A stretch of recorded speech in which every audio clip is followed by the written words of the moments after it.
So I bought an FM3.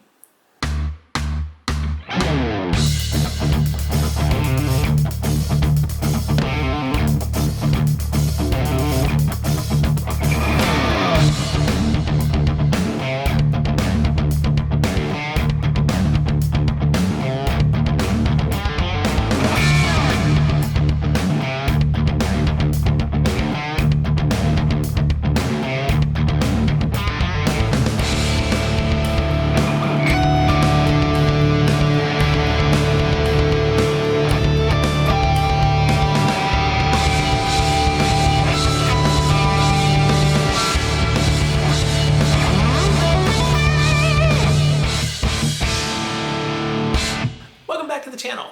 So a few days ago, my new Fractal Audio FM3 arrived, and while the experience is still fresh in my mind, I thought I'd do a first impressions video.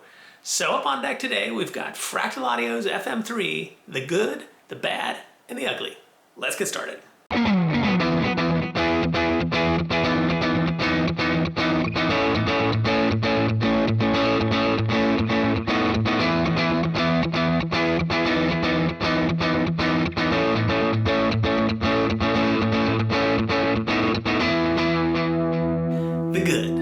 Here are 5 good first impressions on the FM3. Number 1, FM3 Edit for the win.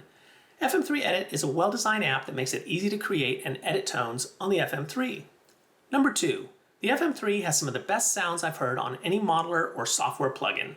It's really as good as people say it is. Number 3, the amount of stuff you get for your dollars is impressive. There are tons of amps, cabs, distortions, delays, reverbs, modulation effects, custom filters, etc. Certainly more than I need. Number 4, the tweakability on the FM3 is off the charts. You can change almost anything on any part of the signal chain. And number 5, this thing is built like a tank. This is not a lightweight device. It definitely gets the roadworthy badge of approval. Next up, the bad.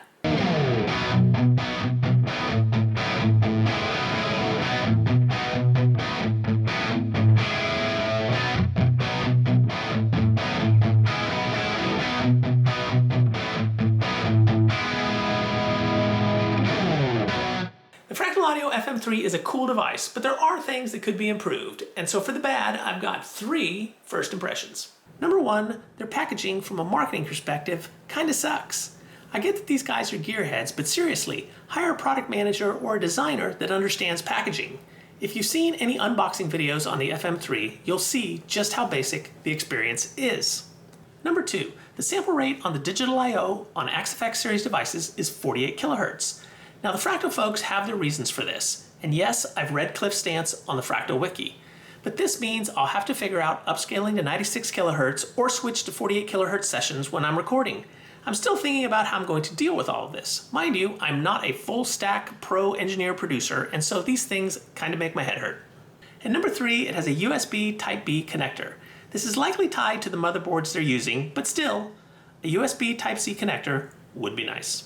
Alright, before we get to the ugly, I do have to say that this is a really nice device. The tones are solid, and this really is a pro-grade audio device. With that said, there are still a few uglies.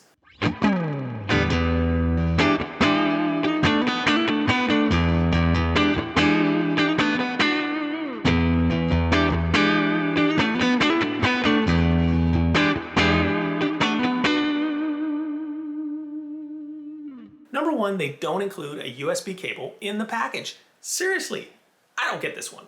And number 2, the interface on the physical unit itself leaves something to be desired. On first impressions, which is what we're talking about here, it's a letdown. Eventually, I'll spend some time learning how to navigate the FM3 itself. But if you're looking for instant gratification like me, skip it for now and use FM3 Edit. And some final thoughts.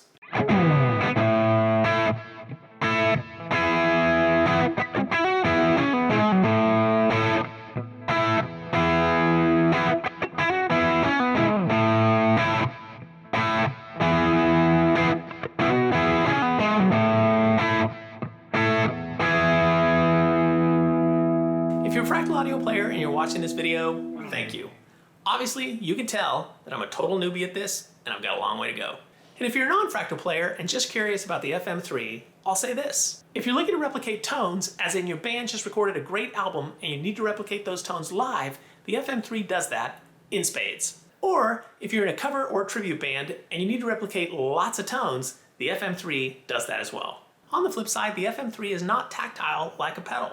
So if you're a guy or gal who likes to turn knobs to dial up your tones, the FM3 will more than likely come up short. But if you're looking to build up some great sounds that you can use live or in the studio, you'll be hard pressed to find something that sounds this good.